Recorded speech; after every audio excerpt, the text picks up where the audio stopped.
Hello viewers, hope you have a quality intelligence once again. Today we will have a beautiful chapter from history. I picked up for you the Vedic age. The explanation of this age will have three aspects, will be understood in three divisions. The first will be introduction and reference, the second is the early Vedic period, and the third is the later Vedic period. And all these three divisions for the explanation will have a purport and appreciation like we have in Bhagavad Gita. The actions and incidents and events are analyzed and explained, and something sort of enlightenment drawn from it. So let's start with the first aspect of the Vedic age, introduction and reference. To make it very interesting, to make it a little interesting, I'll say history has been divided into, before the Vedic age, the history has been divided into, say, the Copper Age, the Bronze Age, the Paleolithic Age, and food and gathering and hunting nomad type of societies. This is little distinct when we come to the Vedic age. It's a beautiful age filled with romance, the romance of intellect, how the mind, the books, and the alphabets communicating a sort of a spiritual domain over the entire landscape, as if heaven has landed and people know the difference between sky and heaven. I'll just highlight two stories around the time of the early Vedic period. The first story comes from another part of the land, and the second story comes from the Indian subcontinent. Let's hear the first story. The first story goes like this. There were many common people who wanted to meet God, the Lord Almighty. But according to that time's philosophy or understanding, God lived in heaven. Then how come so many people can reach God? They started making a tower, and they cooperated among themselves when the tower was initially being constructed. Later on, when the tower came to the middle state, there was acute cooperation and an urge to meet Lord Almighty. And then the construction of the tower went upward. When it went upward, there was a discrepancy in their mutual organization. And from cooperation, from interdependence, from working with one another, there was a quarrel, there was a fight, and ultimately they started interacting with each other in such a manner that their fellow men, one another, could not understand each other. So this tower in the Bible is referred as the Tower of Babel. We start with a language, we speak with our tongue. As long as the language and the tongue has a direct link with the spirit of the mind, communication works. But when the mind is barren, the mind is tired, or say the mind is dead, then the tongue represents only a flapping piece of leather, and there is no communication in it rather than devastation. So this is one story coming from the early part of the Vedic period, or highlighting the sense of the early Vedic period when people were much more spiritual, they wanted higher enlightenment. But attainment of that enlightenment was through mutual cooperation and harmony, and how that mutual cooperation and harmony disintegrated at a quite an elevated state. Now let's come to India and find out another such a incident where the mind is above the body, the mind is over the tongue, the mind is over the communication, and mind has a complete belief in the conception of Lord Almighty, because that is where the Vedic age is very different from the rest of the ages.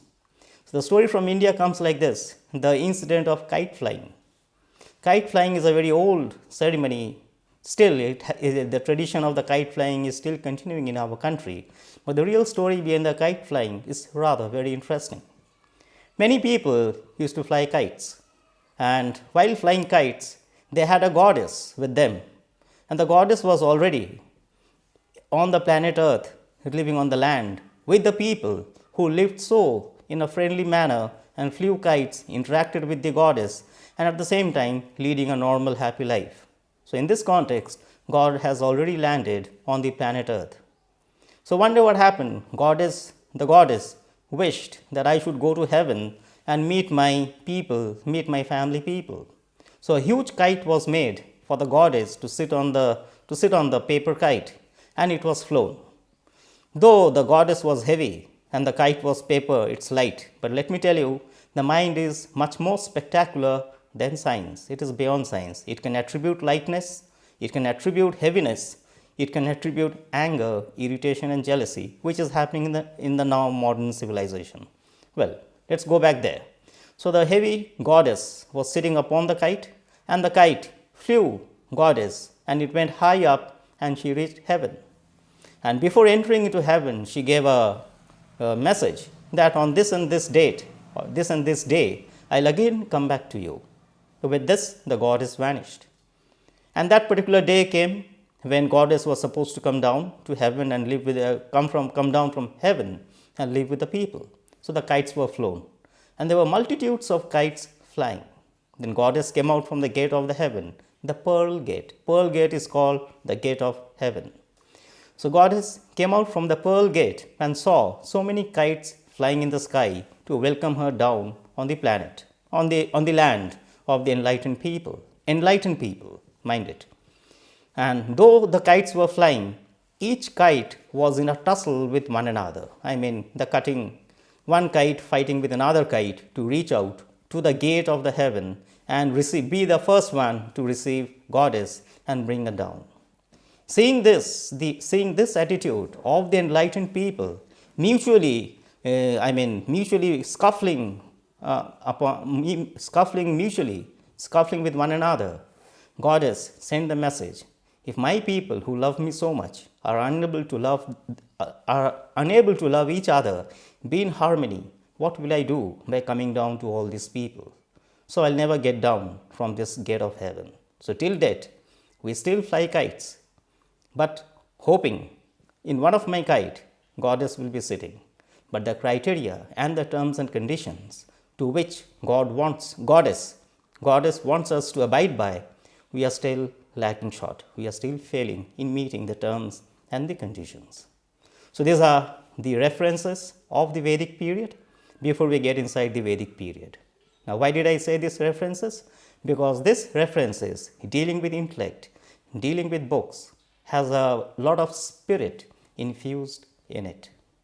When I am speaking a language, when I am doing an action, there has to be another communication through the language, through the action, me detached. Though I am not here, my words have a value. Though I am not here, my personality is a presence, like Mr. Mahatma Gandhi, a totally individual personality. It had grown up from his own family, and it has also grown up in a comprehensive manner from his any circumstantial situations across the globe wherever he has traveled. So this is a man, his language, his spirit and his personality, and the man being detached, yet these are very vibrant and these are very alive. So this itself is a proof how man has the latest technological advancement in himself. So this was the introduction and reference of the Vedic age. The introduction and the reference of the Vedic age highlights the intellect and the attachment of the intellect with a spiritual ambience, and how is a failure of that spiritual ambience, yet man continued to prosper, but in a very mundane sense. Now we come to the next part. It is the early Vedic period. The early Vedic period, let's see what is there in the early Vedic period. Let us highlight one date, 1800. 1800 is the date from where starts people coming into India. I mean, in the parts of Afghanistan, the northwestern part of India. From 1800 to 1500 BC, they took a time to settle down. So this was migration of the people who we call Aryans, coming from Central Asia. So after this migration happened, our native civilization, that was Indus Valley civilization, was already on the decline. Maybe there was no war and disharmony, but there maybe must have been epidemics or a disaster coming from the world of nature. So, when we don't live in harmony, though we are not fighting, though we are not aggressive, the Super or Almighty knows how to eliminate such a, such a community that is expected to expand. So, on the decline of the Indus Valley civilization, we have the people of another part of the world, another part of the continent migrating into the northwestern part of India. They are called the Aryans. So, 1800 to 1500 was the time for them to be on the move, and from 1500 to 1000 is the word given to this time period is given the word the Vedic age. Now, you can understand from 1800 to 1500 was the migration with the sole objective of survival, nothing like war and violence. As a result, moment survival happened, moment the basic needs were fulfilled, the intellect, the polishing of the intellect was the next objective of the people who were settling down. So, from being a farmer, from toiling with the soil, from being in the labor form, immediately graduating to a level matching the spirit and intellect.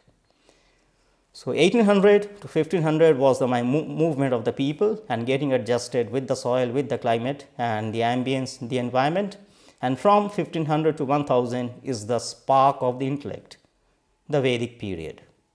The Vedic period, here starts the early Vedic period. The first Veda, the oldest Veda is the Rig Veda. Naturally, the Rig Veda will have less of the Bhagavad Gita's aggressiveness. Bhagavad Gita comes in the part of Mahabharata, which is the later part of the Vedas, and where we find a lot of actions, yet the spirit and the harmony and the immortality is getting highly detached or highly getting buried on the vibrancy, on the stridence of the aggressive actions. So, the early Veda, the first Veda happens to be the Rig Veda, and naturally it has the harmony of assimilating the body, the mind and the spirit, and from there blooming out towards something unknown that is called spirit or eternity or universe, but with a firm belief that the mind can reflect what it is conceptualizing. So, this was the starting of the beautiful Vedic, a romance of life, a romance of spirit, a romance of immortality, starting from 1500 to 1000, the early Vedic period. This early Vedic period has, after the intellectual has been developed, after the spirit and the gods have been assimilated, we find a gradual decline, a gradual, spiraling down into a mundane way of life, organizing life on the vast subcontinent, northwestern part of India, on the vast subcontinent of India. So, when the flow of the emancipation declined a bit, we find the mundane life getting organized in the political sphere, in the economical sphere, and of course, in the social sphere, in the family being the unit.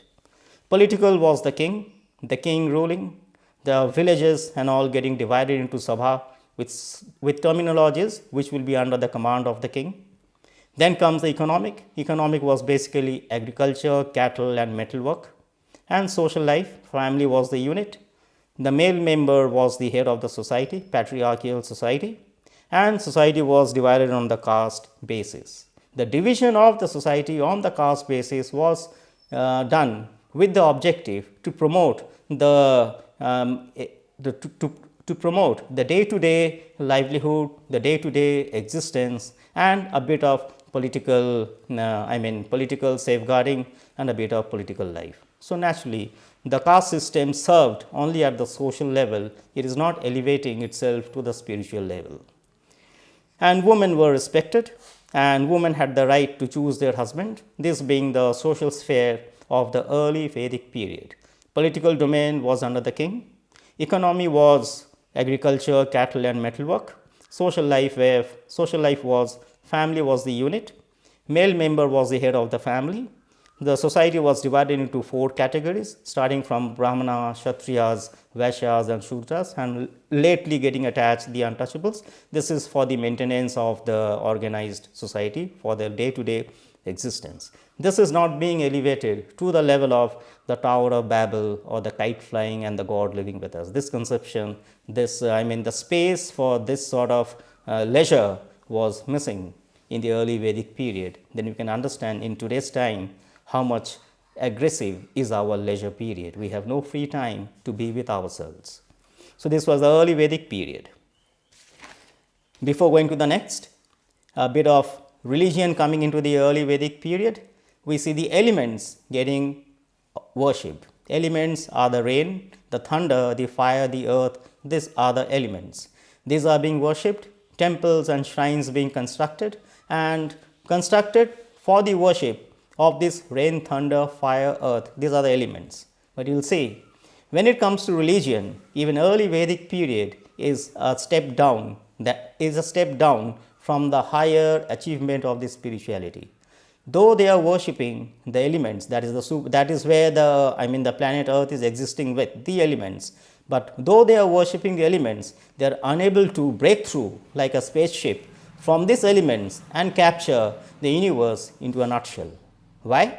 Because worshipping these elements, the rain, thunder, all the gods being assigned, a typical name of the gods being assigned to these elements, this worship is further falling down into something called rituals and sacrifice. Sacrifice is, of course, the animals. So, this is where we find the higher reachability of the mind and coming out of the chemistry of the elements and fusing with the supernova has turned out to be a failure.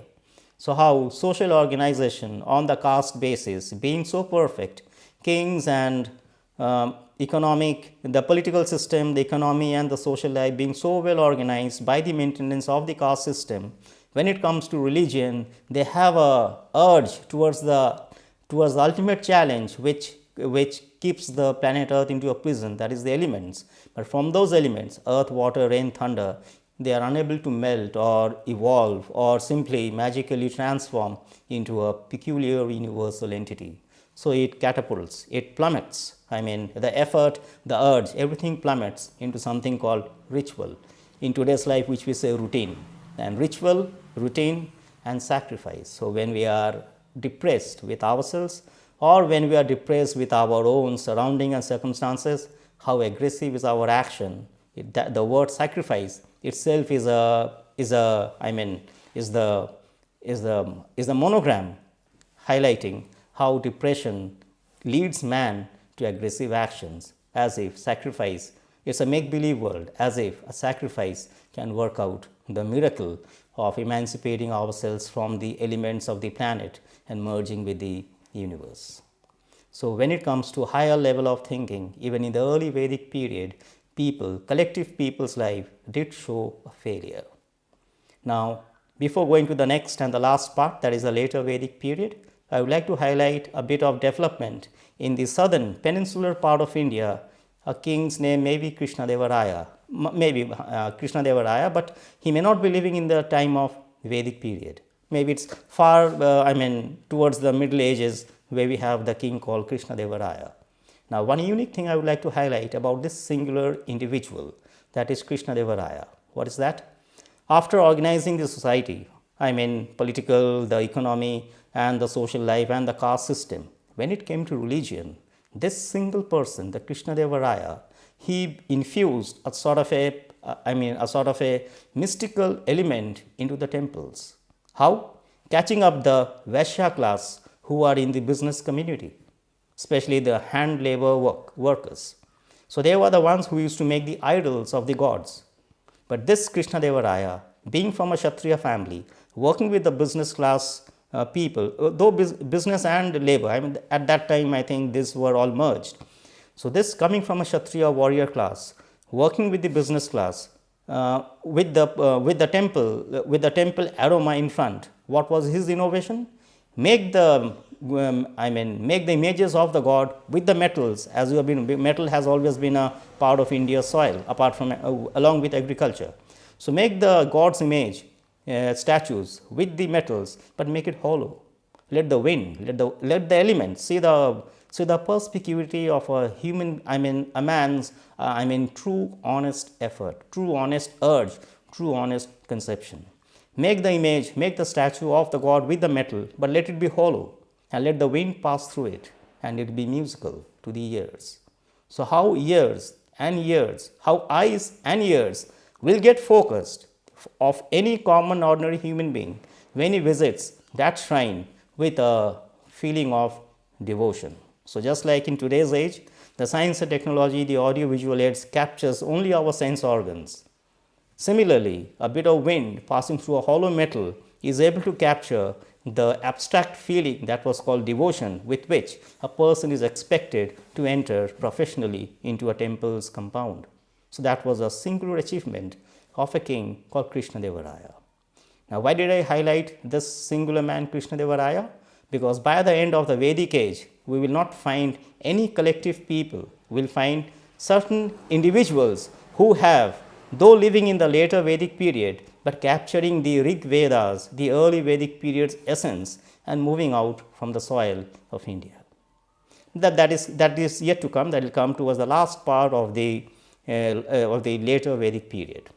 So, this was the earlier part of the Vedic period, where political, economic and social life and family was organized, and from there life became aggressive, and when it went to religion, they had a conception of the elements, yet people did not fly out from the elements and reach out to the eternity.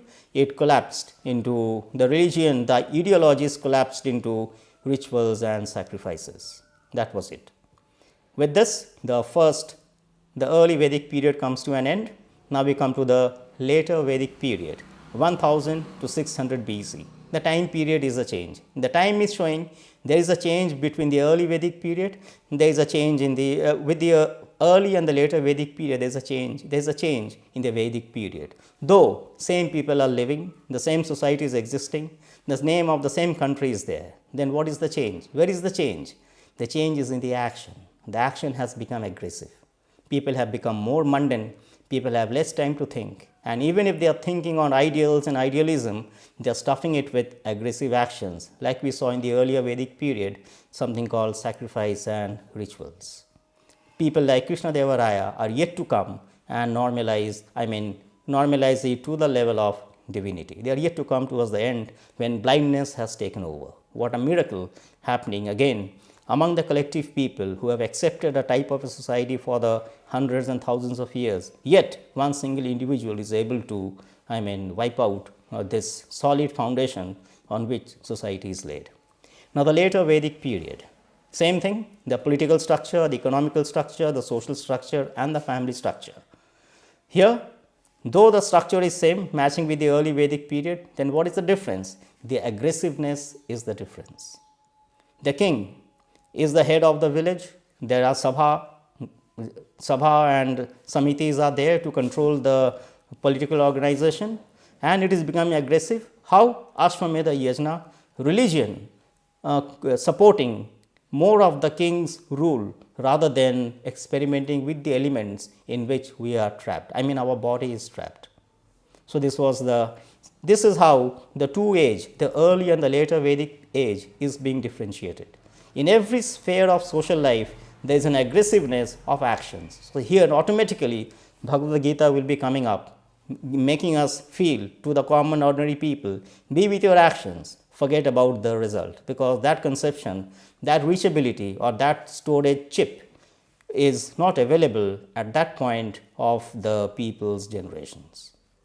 So, the later Vedic period, the Sabha becoming complex, changing into Samiti. They are organizing the political organization, the king expanding his territory, taking the support of the people and the warriors and the Kshatriya class. At the same time, religion, a type of an idea of religion supporting the king, that this is the way to maintain law and order, to maintain political authority, to maintain a domain over the territory that is so that is so verdant, that is so fertile.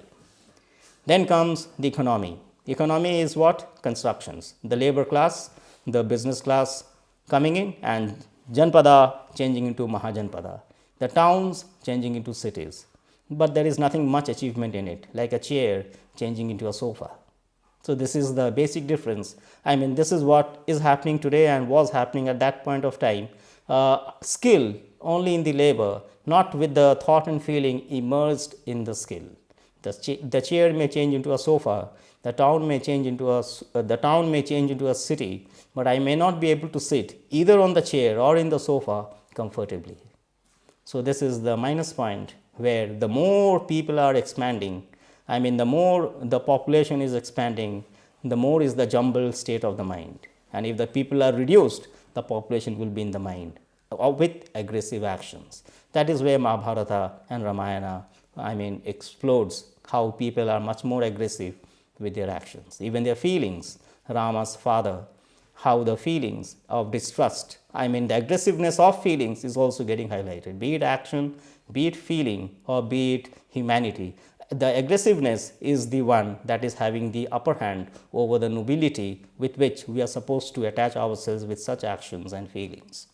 So, a later Vedic period, we have the same caste system, the 4 castes maintaining the society, and we have the life divided into 4 stages: Brahmacharya, Grihasthya, Vanaspatha, and Sannyasa.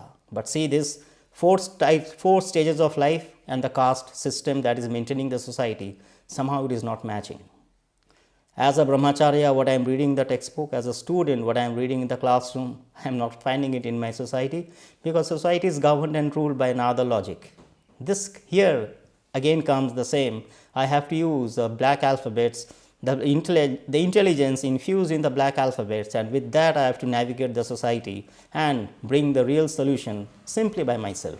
Collective life is here not required, because things come into a chip, things become atomic. Example of such people will be given after the explanation of the later Vedic period, that also in the country of India, coming from Kshatriya class.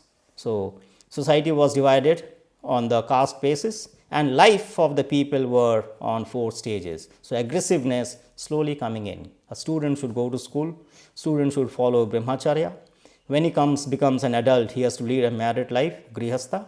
Then from there, he is going to the forest, the Vanpratha, the Vanaspatha, and then comes Sannyasa. But these 4 stages of life, and where the society is being maintained, there is a discordance, there is a harmony, the cooking of the food, the flavor somehow is not blending. It's a mechanical click, the mechanical sound that is showing as if it is matching. The ramming of a hammer or a click of a finger on a computer key, as if this sort of quick fixes is the solution to the essence of human, not human life, the essence, the abstract noun with which we are really still alive. Maybe later on will simply become mechanical. So, this was the division in the later Vedic period, division of society on the caste basis, and the division of life on this 4 bases. So, how the time in a man's life, forget the age, forget the Vedic age, how the time in a man's life is turning out to be futile.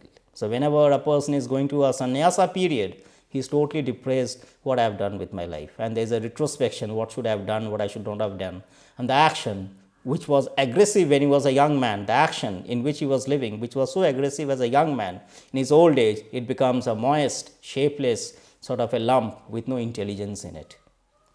So, this was the later Vedic period, kings dominating the territories, taxes are being collected. So, there is a strident, there is a sort of a force being applied in every walk of human life. And at that moment, if you go for skilled labor, a chair changing into sofa, or a town, Janpada changing into a big city, Mahajanpada, though it may change, but people, forget the people, the life, the common life will never have a respect, will never have a love, will never have an affection. It will only be attached and detached and reunited with the hammering or with the clicks, as if these are the ultimate authority over life. Forget people, because people are useless, people are not considered when it comes to hammers and clicks. So, with this, again we come to religion, with which Vedic age is always attached with. Religion is having the same thing, like the same elements being worshipped, but it is accentuated by what? Rituals and sacrifice. Though rituals and sacrifice are there, a bit of philosophy coming in, but philosophy is being submerged by rituals and sacrifice. This is where the later Vedic period comes to an end. But I'll just give you one of the magic of the world of history. That is, we are still in the period of history, and this will carry on as long as human beings are alive. But I'll take only one word from the world of history, that is called civilization. And I'll tell you what is the end of civilization, though we are alive. Let's hear the definition. What is this? It is applicable for everybody. The last product of civilization is to spend our leisure intelligently, and very few people have reached this stage. So, this is the last quality or the last chapter of civilization, how to spend my leisure. What sort of actions, what sort of feelings, what sort of thoughts, and what sort of magical conceptions should come and invigorate my life, invigorate my restful state of my body and mind, is the last stage of any civilization. So, the last stage of civilization is to spend our leisure intelligently, but very few people have reached this stage. With this, we will be concluding this beautiful episode, the beautiful romance, the romantic story of Vedic age, highlighting two people among so many who did bring immortality on the land that is called India towards the end of the later Vedic period, that is 600 BC. Eastern part of India, we have Bihar, UP, the fertile soil, Bihar and UP. The name is Bihar and UP. The name of the man is Gautam Buddha. 6th century, 5th and 6th century BC. Eastern part of India was Gautam Buddha. The western part of India was Mahavira. So, when the actions in the later Vedic period, when the time has been disengaged, when the time has been divided, and it has been highlighted that life has become more aggressive, more skilled, yet life is missing because everything is ending in ritual and sacrifice, we find from the warrior class, Gautam Buddha coming from the Kshatriya and Mahavira also coming from the Kshatriya class, where aggressive actions is being infused from in the childhood period, in the Brahmacharya period. But when that man becomes the adult, coming into Grihastha, how that organized social life is not being accepted by this two individuals towards the later part of the Vedic age, and they are coming out with a beautiful mindset and is able to embalm, put the healing ointment to the disturbed, aggressive state of the mind in which most of the people's life are boiling, simply just to end. So, this is how the early Vedic period started, with collective people's effort to reach Lord Almighty through the Tower of Babel or by flying a kite, and no people's name are being mentioned, where God is only being highlighted. And when the Vedic age is simply ending into aggressive actions, as if aggressive actions, aggressive feelings and aggressive attitudes and aggressive atmosphere will be the next ongoing part of civilization, there is a small semicolon, not a full stop, small semicolon, a pause being inserted by two single individuals, Gautam Buddha and Mahavira, where eastern part of India and western part of India, who metamorphosed, who changed into Lord Almighty. So, the story of the Vedic age starts with God Almighty, and before it proceeds into and gets confused into aggressive actions and jumbled up mind and populations, we find two beautiful individuals enlightening the Rig Vedas, the Rig Vedas essence in their personality, in their lifestyle, though they were not born in the time of Rig Veda. So, how time is stopping for such type of people who are able to conceptualize the eternity beyond the elements, that is water, land and all these things, beyond the elements, and capturing the eternity and showing it in their personality and simply melting and fading out. Thank you so much. This was a beautiful capsule on the Vedic age. Thank you.